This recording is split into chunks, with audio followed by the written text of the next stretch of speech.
There's something worth naming carefully, not to criticize, not to position above anyone else,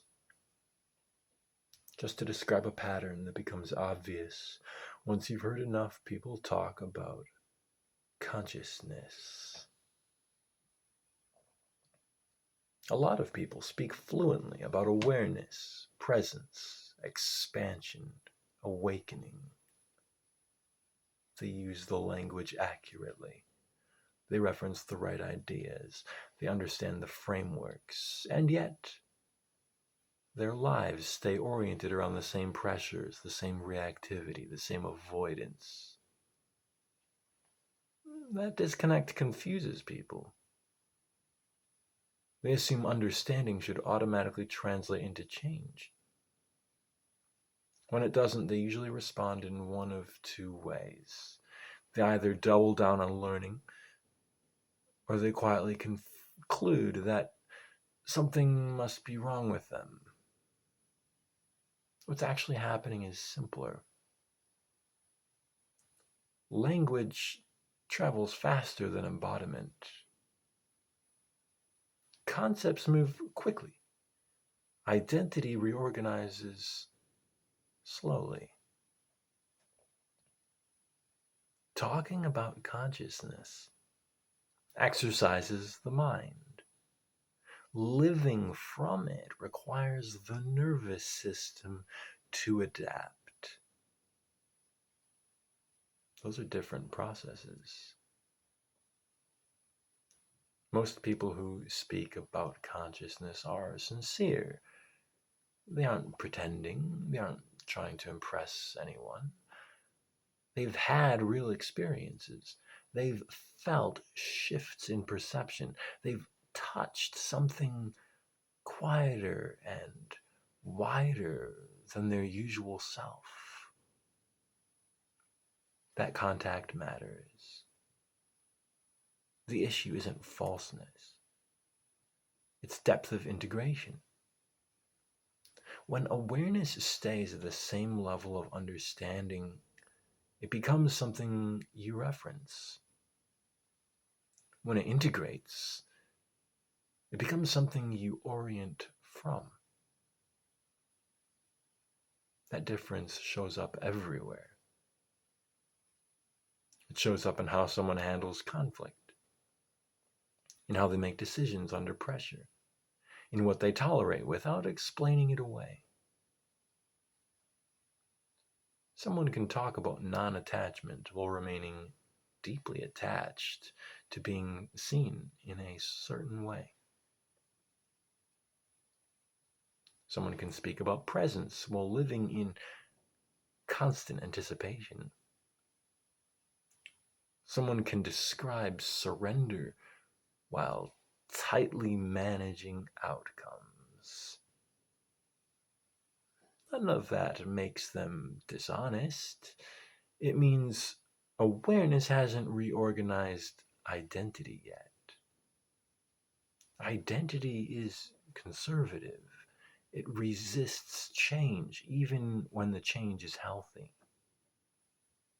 It does that to preserve continuity. So awareness often gets absorbed as content.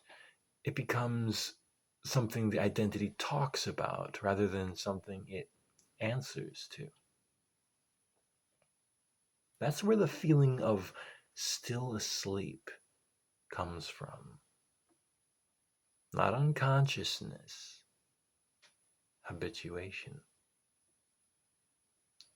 Awareness becomes familiar without becoming authoritative. People know what they should do. They know how they should relate. They know the language of depth. Their behavior doesn't shift because the center they act from hasn't moved. This creates a strange tension. They feel informed but unchanged, insightful but stalled. They keep seeking confirmation instead of consent. Consent is the quiet agreement to live differently. It doesn't announce itself as a breakthrough. It shows up as reduced tolerance for what no longer aligns. People who integrate awareness stop needing to say much about it. They don't correct others. They don't signal depth. They don't need to frame their choices spiritually. They just live differently. The difference can be subtle. They pause before responding instead of reacting. They leave situations earlier instead of explaining themselves. They make fewer promises and keep more of them. From the outside, this can look ordinary. From the inside, it feels stabilizing. People often expect integration to feel elevated. It usually feels grounded. That groundedness can be uncomfortable for those who are still orienting around insight as identity. They mistake quiet for stagnation. They mistake restraint for fear. They mistake simplicity for lack of depth. So they keep talking. They refine concepts.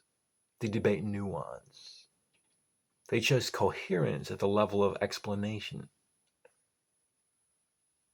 All of that can be interesting. It rarely reorganizes a life. Reorganization begins when awareness disrupts self-image. That's the part most people avoid without realizing it. They want expanded perception without losing familiar reference points. They want freedom without disorientation. They want clarity without consequence. Awareness doesn't work that way. When it integrates, it changes what you're willing to do for approval. It changes how much effort you'll invest in maintaining appearances. It changes how seriously you take your own narratives. That's destabilizing at first. So awareness often gets parked at the level of conversation. People say they're awake because they recognize ideas. Waking up in practice looks more like falling silent internally.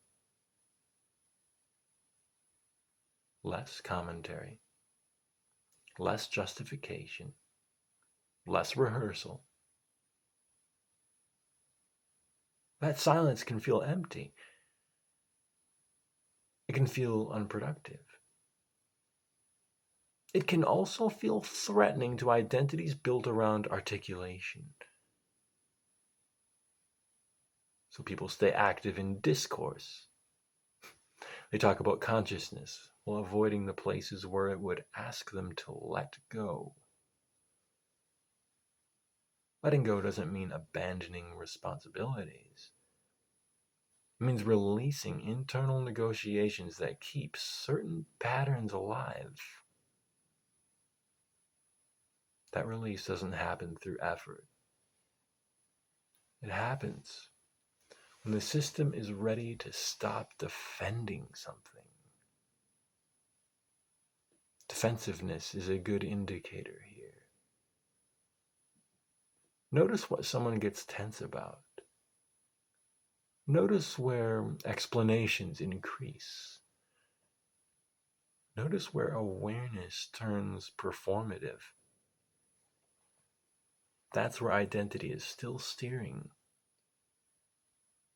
This includes very intelligent, well-intentioned people, especially them. Intelligence makes it easier to build elegant frameworks that protect the status quo. It makes it easier to sound awake while remaining unchanged. Again, this isn't a moral judgment, it's developmental. Everyone passes through this phase. The shift happens when awareness stops being interesting and starts being inconvenient. When it interrupts habits, when it alters relationships, when it challenges how someone earns validation. That's when people slow down. They speak less. They listen more. They stop announcing where they are on the path. They don't need to. Their behavior carries the signal. My name is Nemo, and I help people like you access past lives and contact their higher self in 3 hours or less. I say that here because people who come to that work are often already tired of talking about consciousness. They aren't looking for another way to explain themselves. They're noticing that something deeper is asking to reorganize how they live. The work isn't about becoming more aware. It's about letting awareness move closer to the center.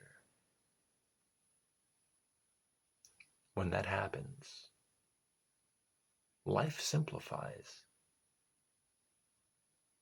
Not because problems disappear, because fewer things feel negotiable. People who integrate awareness often surprise themselves. They stop tolerating situations they once rationalized. They stop engaging conversations that drain them. They stop chasing understanding for its own sake. They don't feel superior. They feel settled. If you're listening to this and feeling a quiet discomfort, that's worth paying attention to. Not to fix it, to notice it. Discomfort here often means awareness has reached a place where it wants to act, not be discussed. You don't need to rush that. You don't need to announce it. Let awareness become less interesting. Let it become practical. Let it affect how you live, even if no one else notices. That's what waking up actually looks like.